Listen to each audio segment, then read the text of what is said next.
sarvasaha indriyan indriyatebhyas tasya pragna patishtita. Therefore, O mighty armed, one whose senses are restrained from their objects is certainly of steady intelligence. Purport by His Divine Grace, A.C. Bhaktivedanta Swami Prabhupada.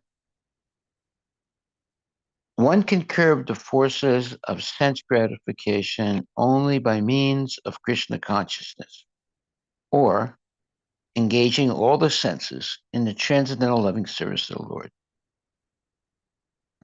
As enemies are curbed by superior force, the senses can similarly be curbed, not by any human endeavor, but only by keeping them engaged in the service of the Lord. One who has understood this, that only by Krishna consciousness is one really established in intelligence, and that one should practice this art under the guidance of a bona fide spiritual master, is called sadhaka, or a suitable candidate for liberation. Okay, it's a very nice verse. Let me read it again. Therefore, Almighty armed, one whose senses are restrained from their objects is certainly of steady intelligence. Well, I guess this is what people are struggling with, how to control the senses. Eyes, ears, nose, tongue, skin, mind, and intelligence. Then we have gross senses and we have subtle senses. So, how do we control them? It's by keeping them engaged in Krishna consciousness. And the general principle is always think of Krishna and never forget Krishna. If we follow those two rules, always remember Krishna, never forget Krishna, you will be able to control the senses. So when people become attracted to some object of the senses, then their ability to control themselves becomes very weak.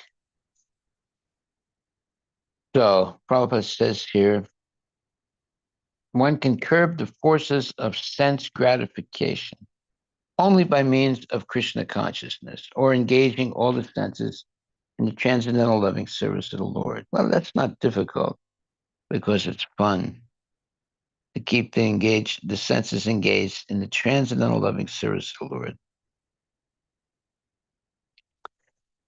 However, basically that means always being engaged in devotional service. Then you can control the senses.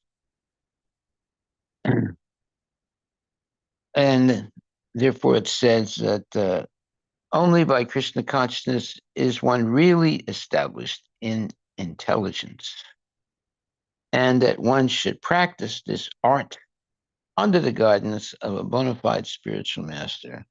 And this is called sadhaka, or a suitable candidate for liberation. So the one name of the word is sadhaka, right? This is sadhaka. This is Sudhakar. That is Sudhakar. That's Sudhakar. Okay, this is sadhaka. Okay. Yeah. All right. So, therefore, Almighty Armed, one whose senses are restrained from their objects is certainly of steady intelligence. Unfortunately, most people are not able to control their senses. Why? Because they're not engaged in Krishna consciousness. They may use other processes or strategies, but that never really works. Why? Because everyone is seeking to be happy, but happiness is what you would call elusive, because what one person calls happiness might be misery for another person. Therefore, uh, the real happiness is one is able to please Guru and Krishna. Then you'll really be happy. Uh, Simply pleasing this person or that person, that can be very, let's say, temporary. But pleasing the spiritual master and Krishna, that's eternal.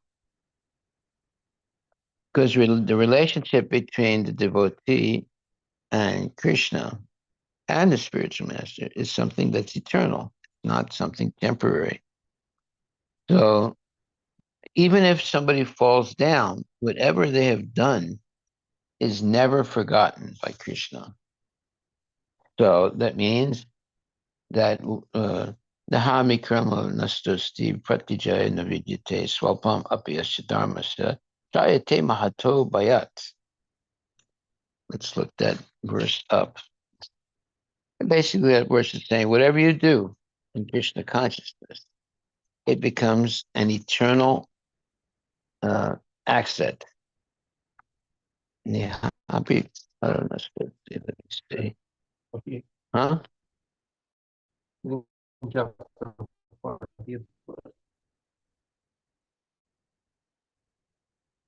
Uh, Second chapter, Yeah, second chapter. 40th verse. Right? Let's see where it is.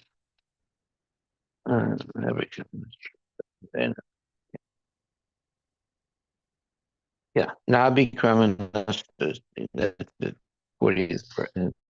Second chapter, 40th verse. So this verse says, in this endeavor, there is no loss or diminution. That means whatever you do for Krishna becomes an eternal asset. It can never be taken away from you. And in this endeavor, there's no loss or diminution, and a little advancement on this path can protect one from the most dangerous type of fear. Well, what's the most dangerous type of fear?